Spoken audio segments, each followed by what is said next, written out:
Simon et Florencia, qui ont appris que Paulina est la mère de Lucia, sont à la maison, et ils réfléchissent à un moyen pour le dire à Lucia. Au même moment, Florencia reçoit un appel de Margherita qui est à Prolassa, et celle-ci lui dit que Paulina et sa bande ont l'intention de faire du mal à Marco Vieira. Florencia, qui sait qu'il s'agit d'Eduardo, l'appelle immédiatement, mais celui-ci qui est au volant de sa voiture ne prend pas le téléphone. Florencia, voyant cela, part immédiatement le chercher.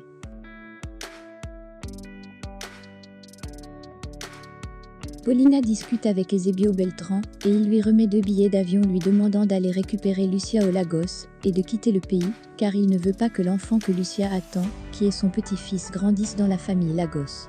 De son côté, Simon discute avec Lucia et il lui dit qu'il a quelque chose d'important à lui dire à propos de Paulina, mais qu'avant qu'il ne lui dise, il aimerait l'emmener quelque part. Ils se rendent alors chez Azucena et demandent à Margherita qu'ils veulent voir Irène, étant donné que c'est là-bas qu'elle a décidé de rester. Pendant ce temps, Florencia, qui est très inquiète, est dans sa voiture à la recherche de Eduardo, et celui-ci ne sait pas encore qu'elle a découvert sa véritable identité.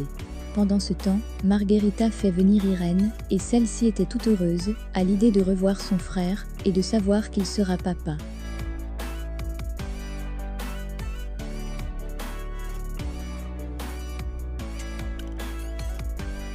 Eduardo, qui est à la recherche de la maison de Aristide, gare sa voiture dans la rue, et il y avait 2 hommes qui l'attendaient au coin de la rue pour le tuer.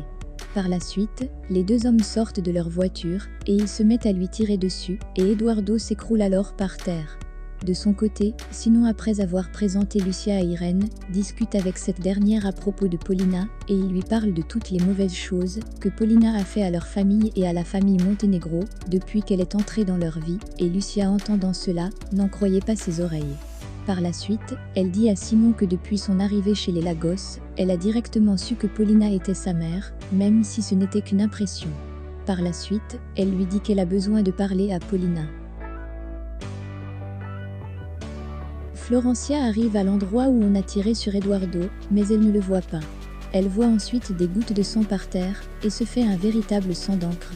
Par la suite, elle voit une femme sortir de sa maison, et elle lui demande si elle a vu le propriétaire de la voiture garée devant chez elle. La jeune femme la fait alors entrer chez elle, et Florencia, en voyant l'état dans lequel se trouve Eduardo, fond en larmes, et elle appelle aussitôt une ambulance. Par la suite, elle lui dit qu'elle sait qu'il est Eduardo, et qu'en dépit de tout cela, elle n'a jamais pu l'oublier, car il est dans son cœur depuis 17 ans. Peu de temps après, la jeune femme arrive et dit à Florencia que l'ambulance est déjà là.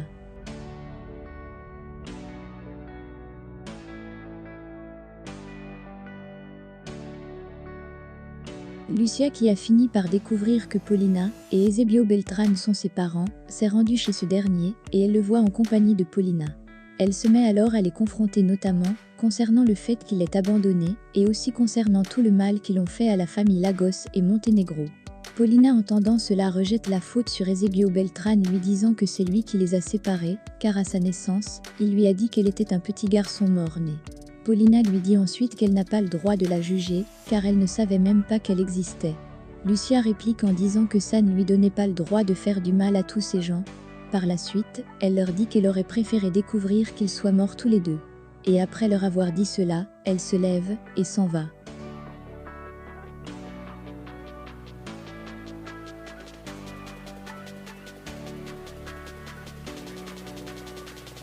Eduardo, qui a été conduit à l'hôpital, est en train de se faire opérer par les médecins.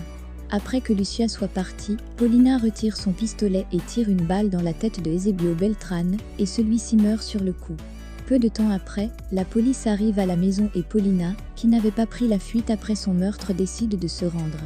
De son côté, Florencia est dans la salle d'attente avec Mike, et ils sont en train d'attendre les résultats de l'opération de Eduardo.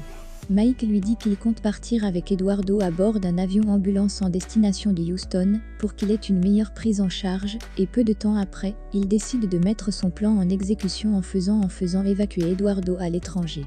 De son côté, Florencia remet à Isidro un collier sur lequel étaient gravées les initiales de Florencia et Eduardo, et elle lui demande de remettre à Eduardo quand il va se réveiller, et elle le prend ensuite dans ses bras. Peu de temps après, ils s'en vont dans l'avion médical.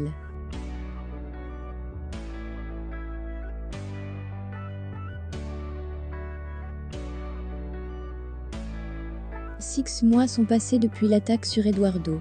Susanna, qui était enceinte, a accouché d'un garçon. De son côté, Federico discute avec l'avocat de son père, et celui-ci lui donne un document lui demandant de le lire. Federico le lit alors le document, et il s'agissait d'une requête faite par la famille de Samuel Delgado, le véritable père de l'enfant de Susanna, et celui-ci revendiquait l'enfant.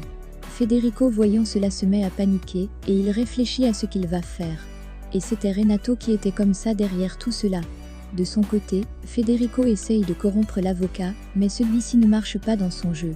Peu de temps après, le père de Samuel Delgado arrive, et il dit à Federico que soit il lui remet son petit-fils, soit il l'accuse du meurtre de son fils, et Federico, entendant cela, ne sait plus quoi faire.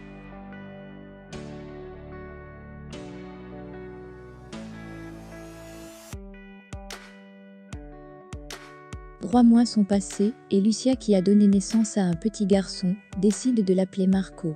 Quelques jours sont passés et Florencia est à l'école avec des enfants.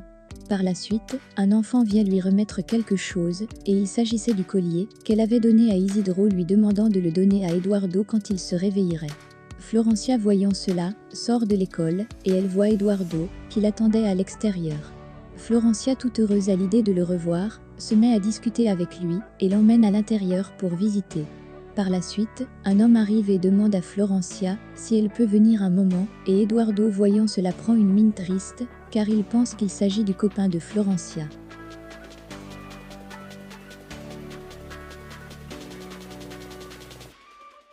Paulina, qui est en prison, est en train de lire une lettre que sa fille Lucia lui a envoyée, et celle-ci lui a également envoyé une photo de son fils lui disant qu'il s'appelle Marco. Paulina, en lisant la lettre, se met à pleurer, car elle ne sera jamais près de son petit-fils. Quelques jours après, Eduardo se retrouve sur la tombe de sa mère, et il lui dit que tout est rentré dans l'ordre. Peu de temps après, Florencia le rejoint, et elle lui tend le collier lui disant qu'il l'a oublié. Eduardo lui dit que cela ne lui appartient pas. Florencia lui demande alors s'il peut le passer autour de son cou, chose que Eduardo fit, et après l'avoir mis, il décide de s'en aller. Mais, Florencia le retient, et elle lui demande pourquoi il veut partir. Il lui répond que ça ne sert à rien qu'il reste, car elle a déjà une vie ailleurs. Il fait ensuite allusion à l'homme qu'il a vu à l'école, et Florencia, entendant cela, se met à rire, lui disant qu'il est le copain de sa sœur Irène. Eduardo, entendant cela, se met à sourire. Par la suite, il tient Florencia par la main, et il se met à l'embrasser, tout en pensant à leur premier baiser quand ils étaient enfants. Et c'est sur cette scène que se termine votre série Entre justice et vengeance. Nous vous disons à très bientôt.